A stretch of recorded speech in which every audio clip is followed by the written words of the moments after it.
Yes, sir. They're yeah, new update, and all the bugs that I was experiencing are fixed. And so I'll show y'all. If y'all saw last night me trying to troubleshoot, you actually see what it's supposed to do. And I'll go over that here in a minute. Almost ready.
Yeah, Dave, definitely. Like things make sense now. So, like now that I'm able to actually see what it's supposed to, the 95 thing and all that, I'll show you all in a second.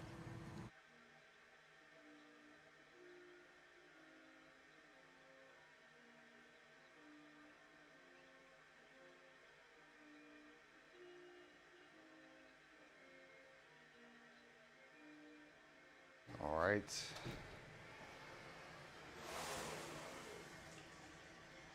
Cool.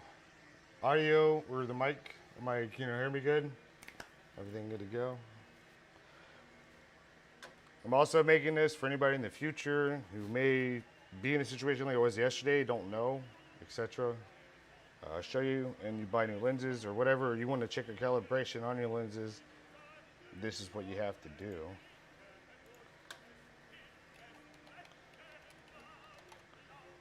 And I'm not going to live stream me calibrating every single lens. Yeah, I'm not going to complain though.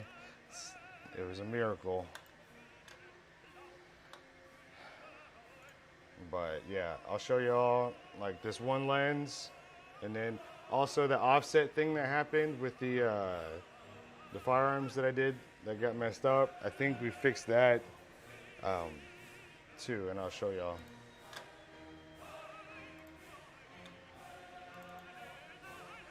So if you remember from the previous stream, we would go to the field border wizard, and then we would try to mark this box, and it just wasn't working. Let's see.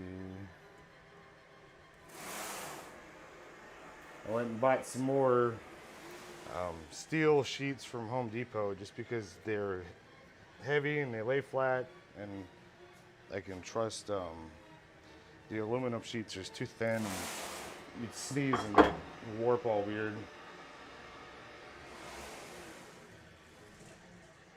All right. Watch this. Not only was it supposed to be a square, it was supposed to make this, which I had no idea. Awesome. I want to run it probably 3 times, just so I can get a good grip with my caliber teeth.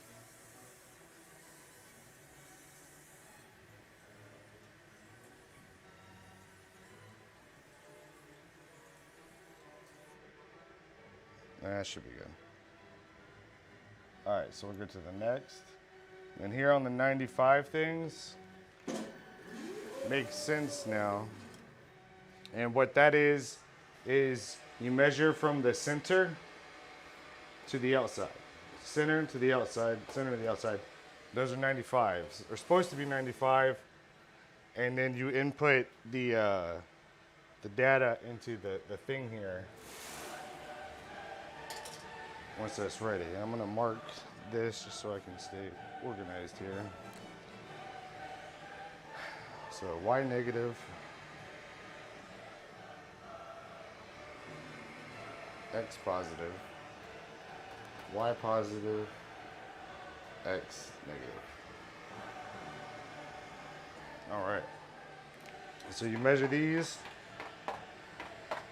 and then you input it in here. And that's what the 95 is. So that's really cool. So we'll go ahead and do that.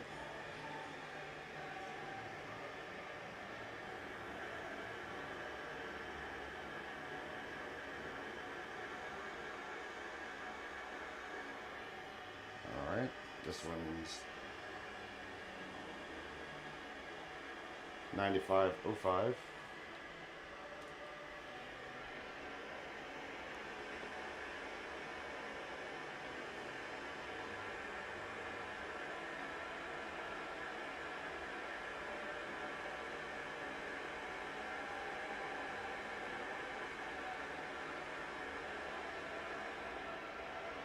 This one's 95. On the money.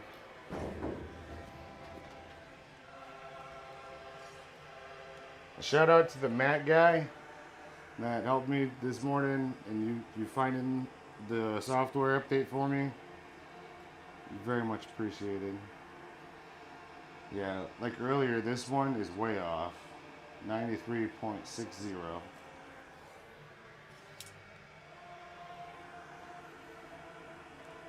And then this one,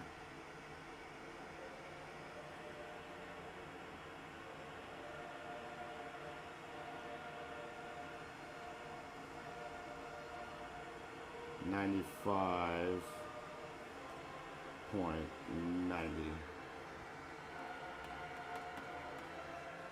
All right.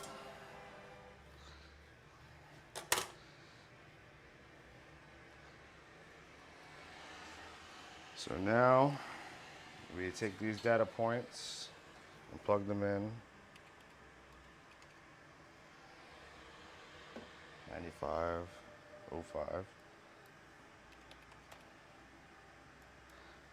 And the bottom one is 93.60. I don't know why that one's so far off. I don't know what that means, but it's all good. Oh, almost screwed up here. 95.05. Okay. Cool. So now what I want to do is flip that around, because we're going to do the validation thing.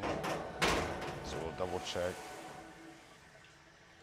This is the next thing. Next. And then make sure it's lined up correctly.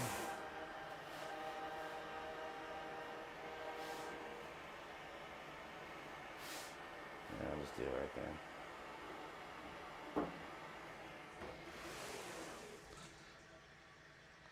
So then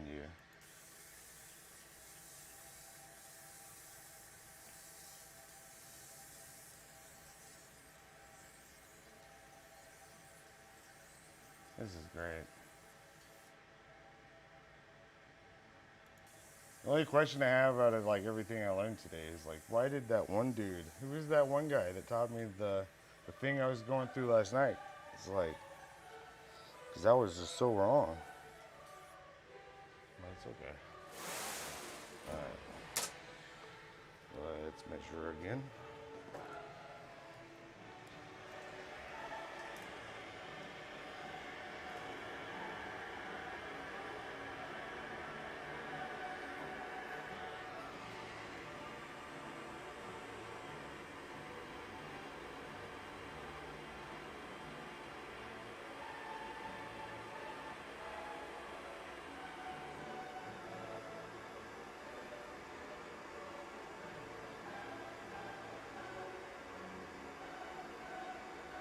Yeah, that one's good.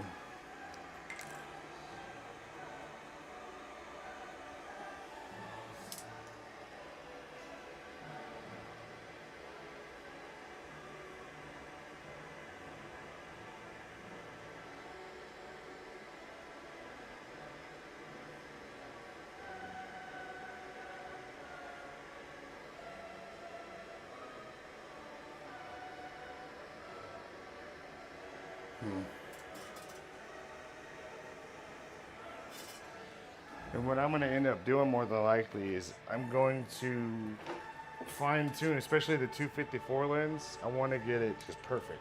So, but I'm not going to do that on live stream. It's going to take a while, and it's probably overdoing it. But I just want to be absolutely sure that I got this zeroed as best as possible.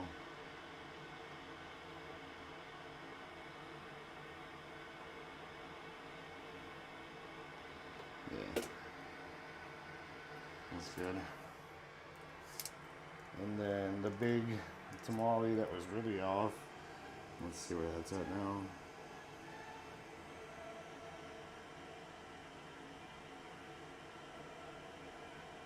Yeah, that's almost perfect. So that's what I like to see. So the validation thing is good. You know, things aren't, you know, just everything makes so much more sense now that I can see what it's supposed to do. If anybody's curious, this is the 22 gauge milled weldable steel sheet from Home Depot. I'm using the 254 lens right now, that's what's in.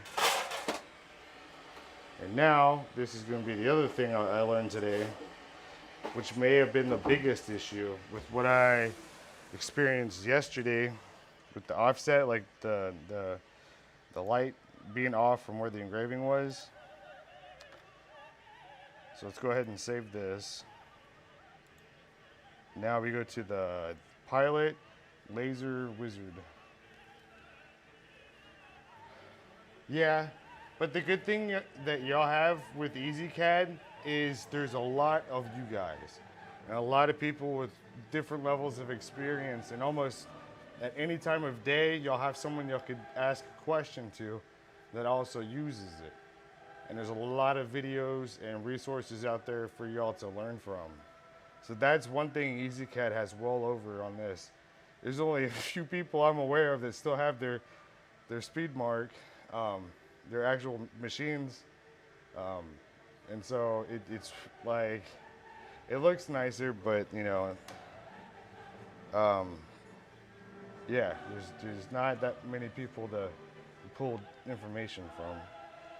So now we click on Pilot Laser Wizard.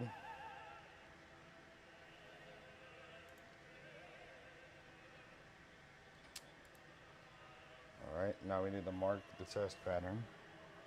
It looks good. Yeah, that's fine. And this does this, the boxes.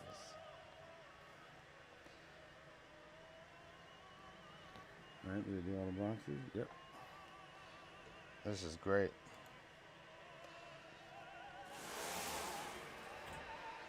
Now, let me turn off the light so I can see it better.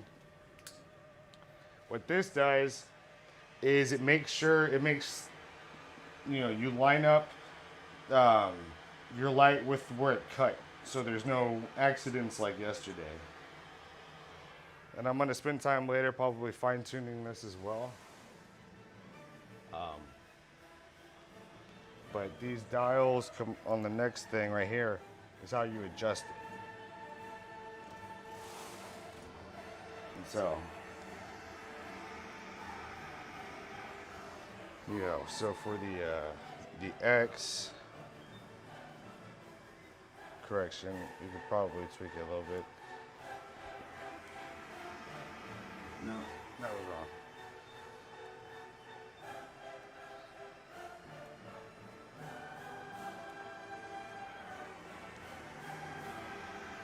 That's better.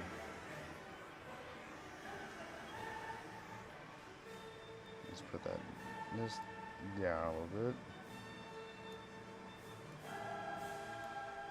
And all you're doing here basically is just lining up your pilot light with the engraving it did.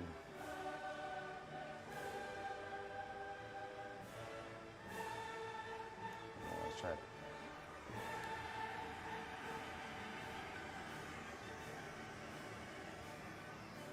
And then just gonna see what happens when I do this. Okay, so that goes up and down.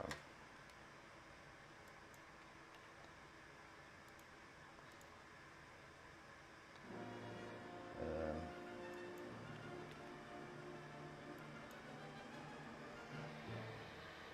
all right.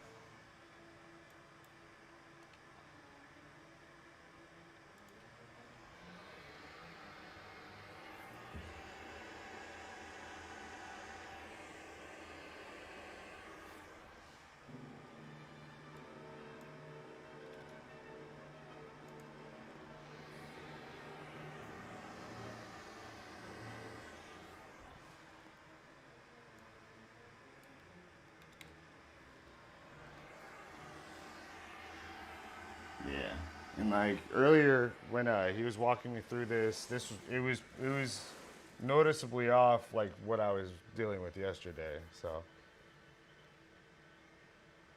yes, yes, it's been a thing that's Adam. I've been thinking it was me just not, you know, paying attention or really lighting it up as good as I thought it was me. But after yesterday, and then I noticed where the light was and where it engraved was off was when I finally realized, like, okay, it wasn't me, because I've been really hard on myself, like trying to focus. That's why I wasn't live streaming yesterday, because I was like, I gotta snap out of this, not being able to do this right. But at least I was able to figure out why, that was a thing in the first place. All right, so once you have it lined up, go next. This is where, the focus finder thing. This here is interesting. This adjusts not your focus finder light, but your pilot light. Mine wasn't zeroed out. He made it sound like it's preference. I guess other people have different ways of setting it up, but I zeroed it out. That's where I'm going to keep it for now. It was off a little bit. But yeah, and I think that was it. With the completion of this wizard, all configured data will be taken over to the configuration dialog, whatever, and then you want to save.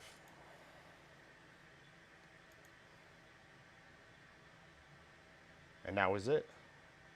And I haven't done anything since doing this. Before I get carried away, I'm gonna go ahead and recalibrate all my lenses.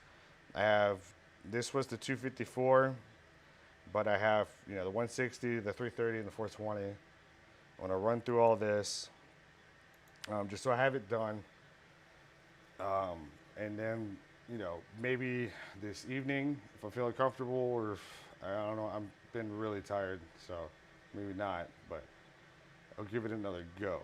I feel good about this, but I wanted to let this be known that there is an update out there. I already had someone else who has a TROTEC reach out, and they wanted I guess they wanted the update too, and they didn't know about it, so I sent them that link.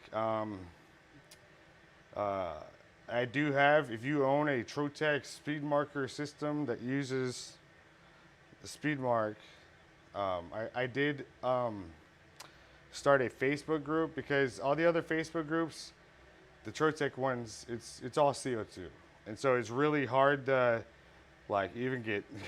There's only a few of them in there, so I started like a TROTEC SPEEDMARK fiber group on Facebook, and I'm only allowing people to join that group that own this machine and the software, just so we don't flood it with a bunch of CO2 information. It doesn't help, and they're a little snobby, I'm not gonna lie.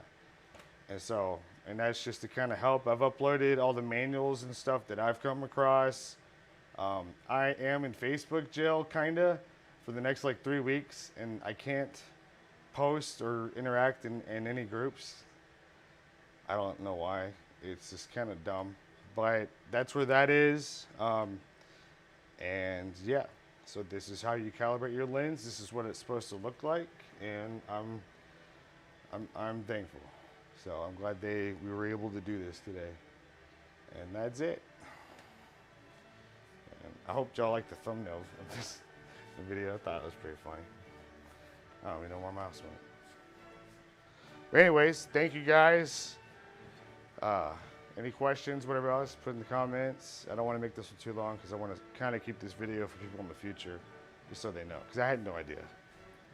So, and yeah, thank you guys. Y'all have an awesome rest of your day, and I'll talk to you later.